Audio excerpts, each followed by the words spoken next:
Hello, അപ്പോൾ paper സോപ്പിൻ്റെ കാലം കഴിഞ്ഞു. ഇനി നമുക്ക് കുറച്ച് ടാബ്ലറ്റ് സോപ്പ് ഉണ്ടാക്കിയാലോ. അപ്പോൾ അതേ നമ്മളൊരു പഴയ ചട്ടി എടുത്തിട്ടുണ്ട്. ഇത് കണ്ടിട്ട് നിങ്ങളൊരു കുക്കിംഗ് വീഡിയോ ആണെന്ന് വിചാരിക്കണ്ട കേട്ടോ. അപ്പോൾ ഞാനിത് ഒഴിവാക്കിയൊരു മച്ചിൻ്റെ പുറത്തിരിക്കുന്ന ഒരു ചട്ടിയായിരുന്നു. അപ്പോൾ ഞാനിത് കഴുകി വൃത്തിയാക്കി എടുത്തിട്ടുണ്ട്. ഇനി നമുക്ക് വേണ്ടത് ഒരു സോപ്പാണ് കേട്ടോ.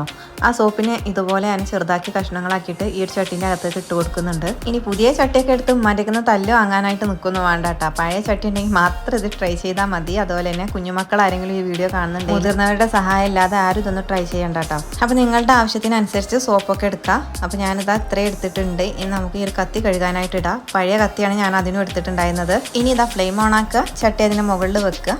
ഇതൊന്ന് മെൽറ്റാക്കി എടുക്കാം കേട്ടോ. അപ്പോൾ അതിനകത്ത് ഞാൻ കുറച്ച് വെള്ളം ആഡ് ചെയ്ത് കൊടുക്കുന്നുണ്ട്. അപ്പോൾ ഇതാ കുറച്ച് കഴിഞ്ഞപ്പോൾ തന്നെ നമ്മുടെ ആ വെള്ളമൊക്കെ ഒന്ന് വറ്റിപ്പോയപ്പോൾ കുറച്ചുകൂടി വെള്ളം ഞാൻ ആഡ് ചെയ്തിട്ട് നന്നാക്കി ഒന്ന് മെൽറ്റാക്കി എടുക്കുകയാണ്. അതേസമയം ഞാൻ കുറച്ച് ഗുളികയുടെ കവർ ഇതുപോലെ ഒന്ന് ഫിനിഷാക്കി എടുക്കുന്നത്. അപ്പോൾ ഹെൽപ്പിന് മോനെയും കൂട്ടിയിട്ടുണ്ട് കേട്ടോ. അപ്പോൾ അതെ, ഈ ഒരു കൺസിസ്റ്റൻസിയിലാണ് നമ്മുടെ സോപ്പ് ഇപ്പോൾ ഇരിക്കുന്നത് കേട്ടോ. ഇതുപോലെയാണ് നമുക്ക് കിട്ടേണ്ടത്. ഇനി ജസ്റ്റ് ഒന്ന് ഇതൊരു ചൂടാറിയ ശേഷം നമുക്ക് ഈ ഗുളികയുടെ കവറിലേക്ക് ഇതുപോലെ ഒന്ന് ഫില്ല് ചെയ്ത് കൊടുക്കാം. നല്ല ചൂടോടെ തന്നെ ഇതിനകത്തേക്ക് ആക്കിയിട്ടുണ്ടെങ്കിൽ നമ്മുടെ ഗുളികയുടെ തോടുകൂടെ നമുക്ക് മെൽറ്റായിട്ട് കിട്ടും കേട്ടോ.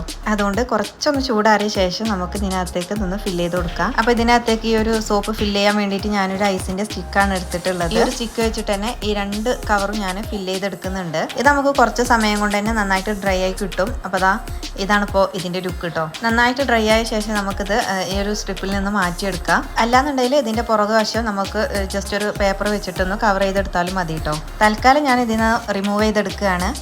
കണ്ടോ, അത് ഷേപ്പ്ലെസ് ആയിട്ടൊക്കെയാണ് നമുക്ക് കിട്ടിയിട്ടുള്ളത്. പക്ഷെ ഞാനിത് ജസ്റ്റ് ഒരു കത്രിക വെച്ചിട്ട് ഒന്ന് റെഡിയാക്കി എടുത്തിട്ടുണ്ട്. ആ ഒരു വീഡിയോ എൻ്റെ കയ്യിൽ നിന്ന് മിസ്സായി പോയിട്ടുണ്ട് കേട്ടോ. പിന്നെ ഇത് ഒരു മിഠായിയുടെ ബോക്സ് ആണ്. ടിക്ടോക്ക് പറഞ്ഞിട്ടുള്ള ആ ബബിൾ ഗണ്ടല്ലോ, അതിൻ്റെ ഒരു ബോക്സ് ആണ്. ഇതിനെ ഒന്ന് ക്യൂട്ടാക്കി എടുക്കാൻ വേണ്ടിയിട്ട് ഇതിൻ്റെ പുറത്തേക്ക് 2 സ്റ്റിക്കർ കൂടെ ഞാനൊന്ന് സ്റ്റിക്ക് ചെയ്ത് കൊടുക്കുന്നുണ്ട്. ഇനി സ്റ്റിക്കർ കയ്യിലില്ലാന്ന് വെച്ച് വിഷമിക്കൊന്നും വേണ്ട. പകരം നിങ്ങൾക്ക് ഇതൊന്ന് ജസ്റ്റ് ഒന്ന് പെയിന്റ് അടിച്ചൊന്ന് കുട്ടപ്പനാക്കി എടുക്കാം. അപ്പോൾ പെയിന്റ് അടിച്ചിട്ട് അത് ഉണങ്ങി കിട്ടുന്ന സമയം വരെ ഒന്ന് ക്ഷമിക്കാനുള്ള ടൈം ഇല്ലാത്തതുകൊണ്ടാണ് കേട്ടോ ഞാൻ ഈ സ്റ്റിക്കർ വെച്ച് അഡ്ജസ്റ്റ് ചെയ്യുന്നത്. അപ്പോൾ ഇതിന്റെ പുറകു വശം കൂടി ഞാനൊരു സ്റ്റിക്കർ വെച്ചിട്ടൊന്ന് കവർ ചെയ്തെടുക്കുന്നുണ്ട്. അപ്പോൾ ഓൾറെഡി ഇതിന്റെ പുറത്തുള്ള ലേബലൊന്നും ഞാൻ റിമൂവ് ചെയ്ത് കളഞ്ഞിട്ടില്ല കേട്ടോ. പെട്ടെന്നാണ് ഈ ഒരു വീഡിയോ എടുക്കാനായിട്ട് എനിക്ക് തോന്നിയത്. അപ്പോൾ ഞാൻ ഈ ഒരു ബോക്സ് കിട്ടിയ സമയത്ത് ഇതുപോലെ അങ്ങനെ ഇട്ട് സൂക്ഷിച്ച് വെച്ചതായിരുന്നു. പിന്നെ ഞാൻ ലേബലൊന്നും റിമൂവ് ചെയ്യാനായിട്ടൊന്നും നോക്കിയിട്ടുണ്ടായിരുന്നില്ല. എനിവേ, അപ്പോൾ നമ്മുടെ ഈ ഒരു ബോക്സിന്റെ 2 വശവും ഞാൻ ഇതുപോലെ സ്റ്റിക്കർ ഒട്ടിച്ചു കൊടുത്തിട്ടുണ്ട്. ഇനി ഇതാ ഈ ഒരു ഹോളിനകത്തേക്ക് നമുക്ക് ഈ ഒരു സോപ്പ് ഫില്ല് ചെയ്ത് കൊടുക്കാം. ഇനി ഇതിനകത്തുനിന്ന് കിട്ടുമെന്ന് വലിയ ഐഡിയ ഇല്ല. അപ്പോൾ ജസ്റ്റ് ഒന്ന് ടാപ്പ് ചെയ്ത് നോക്കിയപ്പോൾ സംഭവം വന്നിട്ടുണ്ട്.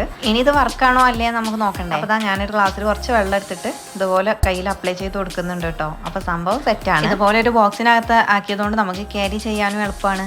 അപ്പോൾ ഇത്രയുള്ള ഒരു വീഡിയോ ഇഷ്ടമായി ലൈക്ക് ചെയ്യാനും ഷെയർ ചെയ്യാനും മറക്കരുത്. അതുപോലെ തന്നെ നമ്മുടെ ഈ ചാനൽ ഇതുവരെ സബ്സ്ക്രൈബ് ചെയ്തിട്ടില്ലെങ്കിൽ പ്ലീസ് ഒന്ന് സബ്സ്ക്രൈബ് ചെയ്ത് സപ്പോർട്ട് ചെയ്യണേ. ഇനി നല്ലൊരു വീഡിയോയുമായി നമുക്ക് വീണ്ടും കാണാം. അതുവരെ take care, bye, thank U.